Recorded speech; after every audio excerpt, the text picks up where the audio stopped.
Hello बच्चों, let's read this question. Question कहता है which site of an enzyme is called allosteric site.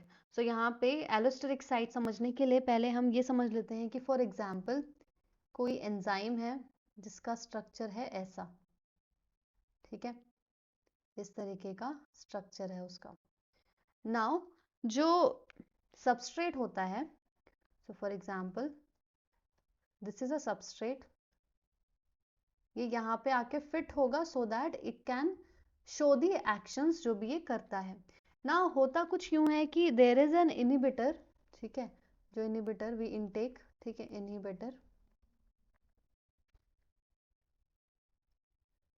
ये ऐसी साइट पे जाके फिक्स हो जाता है या फिर ऐसी साइट पे जाके बाइंड हो जाता है सो दैट अगर ये इनिबिटर इसमें बाइंड हो गया so what it will do is, so ये हमारा एंजाइम है, it will change the shape of active site of enzyme, ठीक है। तो अभी हुआ क्या कि इनिबिटर यहाँ पे बाइंड हो गया, इसने इसकी शेप चेंज कर दी, तो ये जो सबस्ट्रेट था हमारा ये इसको रिकॉग्नाइज नहीं कर पाएगा, right, can not recognise the active site of enzyme, ठीक है। तो यहाँ पे विल लेबल इट कि this is substrate, this is enzyme,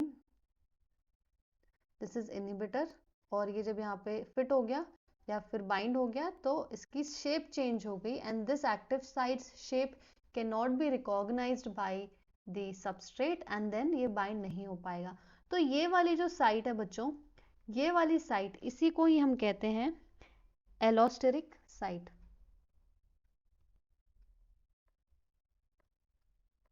सो इसकी डेफिनेशन कुछ ऐसी होगी कि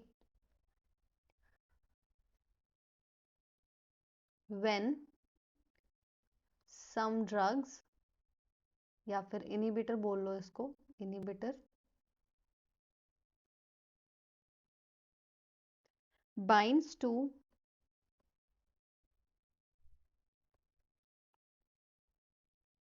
the enzymes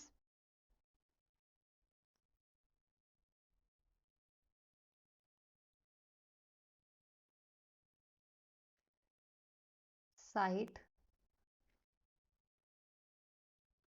which is not an active site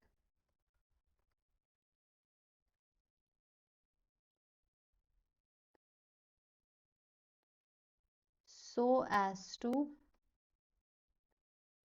change the shape of active site in such a way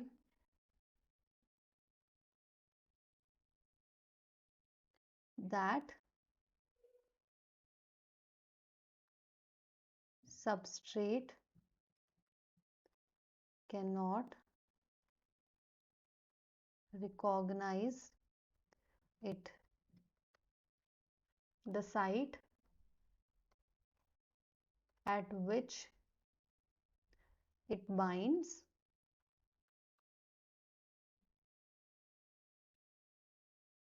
is called as allosteric site.